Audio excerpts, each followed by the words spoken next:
If you accept the idea of life after death and reincarnation, a question comes up. Why don't we remember our past lives? As usual, let me remind you, if you do not accept the idea of life after death, you might still find this interesting from the point of view of religious studies.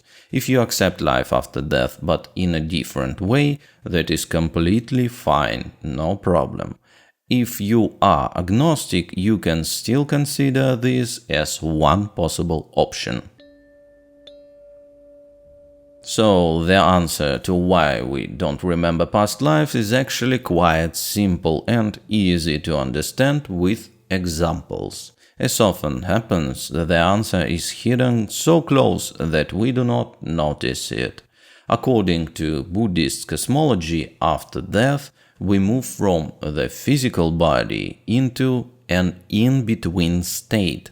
In Sanskrit, this is called antarabhava. In Tibetan, it's called bardo. In that in-between state, we have what is called a subtle body. We will talk about antarabhava in a separate video. That is why in many traditions, the 40 days after death are important, and why we have funeral services, and where the ghost stories begin, and the intuitive feeling when someone close to us has died. From this in-between state we move into the next life. That could be the human body on this planet, or as a magnificent subtle body in a higher world, or as a subtle body in a lower realm, or in another world.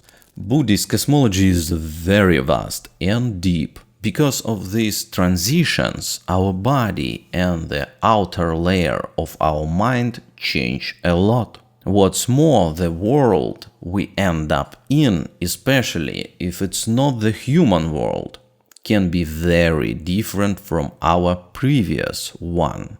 In that other world, the laws, the flow of time, and even the logic itself might be different.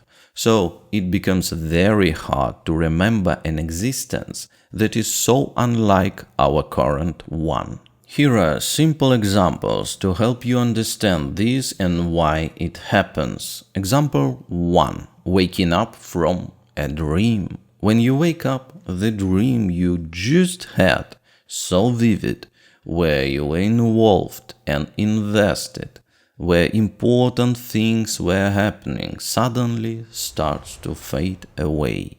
The memory slips away fast. It leaks through your fingers like running sand.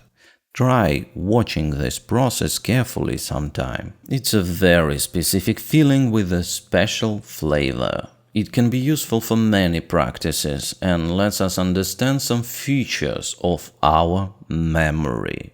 Through valuable direct experience. You can stop this fading of dream memory on purpose with a special effort of will. All people can do this. This is also part of the Buddhist practice of lucid dreaming, including as one of the 6 yogas of Naropa. Practices of lucid dreaming are very useful for the practice of dying, because the dream and the after-death in-between state are similar in some ways. So why does a dream memory that was just so vivid and yours suddenly slip away? And why does it sometimes stay? Why can you influence this process if you want to? Is Western science studying this process of forgetting and not forgetting dreams, and how we can consciously affect it? Yes, and these studies should continue. They could reveal many secrets about how our memory really works. But don't wait for some scientist somewhere to study your mind. You are fully capable of doing this yourself. You already have all the tools you need. The Buddha said, you yourself should examine yourself. Also notice sometimes in a dream you remember another dream that you didn't remember while awake. Even more, sometimes a dream can continue from the same place where it stopped years ago. This means that the memory of all dreams is stored somewhere deep in our mind, which is truly amazingly deep. But usually you don't have access to it. In a similar way, when something very meaningful to you repeats something that already happened to you in a previous life, you might feel, I have seen this before, this already happened. That is not déjà vu, it's something else, and you might vaguely sense that.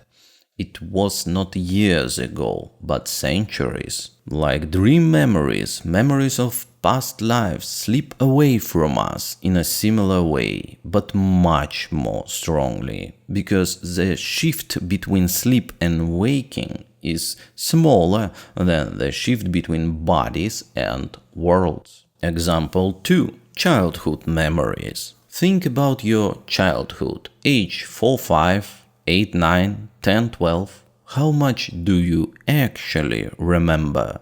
You might find that you completely do not remember a whole year, and from other years we often remember only pieces. Entire months are gone, especially if you are older now. And this is not a past life. This is not even a dream. This is literally and actually your life and relatively recent, so memory gets erased. But here is something interesting. It does not disappear completely, it just goes deeper. There are people who can remember everything down to every hour of their lives, and under hypnosis many people can remember very old events that they thought they had completely forgotten. Triggers help with remembering. Triggers can be objects, sounds, words, and also smells. Smells are surprisingly strong tied to memory, much stronger than visual images. With past lives too, there are triggers that can help us recover some memories, even if only small fragments or images. Think back to the year you can barely remember at all. Notice that feeling of resistance from your memory. It's like a foggy, muddy wall, hiding what you actually remember. These two feelings, the fading dreams and the veil hiding the past, are very important. Once you notice them, you will directly understand how it's possible not to remember past lives. Do we have the ability to remember lives we have lived before? According to Buddhist practice, remembering past lives is more than plausible, but it's very, very hard. It is one of the siddhi, unusual supernormal abilities that come as a side effect of practice. Full mastery of this ability can be achieved when you reach the fourth dhyana. We will talk about the dhyanas in a separate video. The Buddha said, he develops the basis of spiritual power that is endowed with concentration due to desire, effort, mind, investigation, and the efforts of striving. With a mind that is open and not covered, he develops the mind saturated with radiance. When these four bases of spiritual power have been developed and cultivated, he recalls many past lives. 1 life, 2 life, 3 lives, 100, 1,000.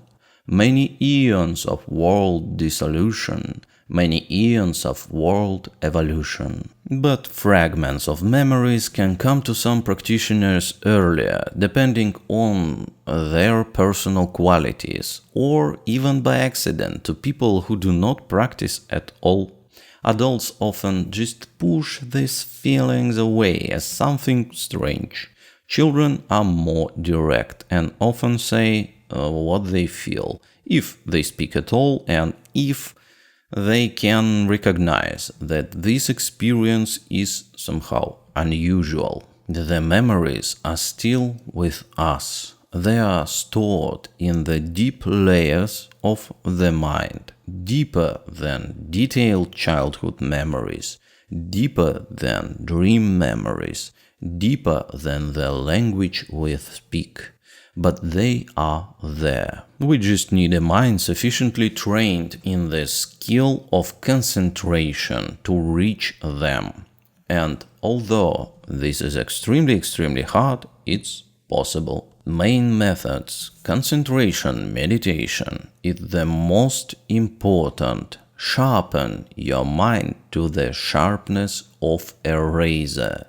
When you can control it skillfully, when you can hold your focus steady like the sun focused through a lens into a concentrated beam, then you can aim your attention and break through to the deep layers of the mind, to the memories of the past. This is not done by force or tense concentration. That would be trying to chop with an axe where a scalpel is needed. Study carefully what concentration meditation is and how to do it correctly. Many mistakes can be made along this path, but luckily, if you study those possible mistakes and common obstacles, you can avoid them. With a mind that is not tense but collected, stable, and perfectly controlled, we can achieve things that now seem impossible. This is the main method.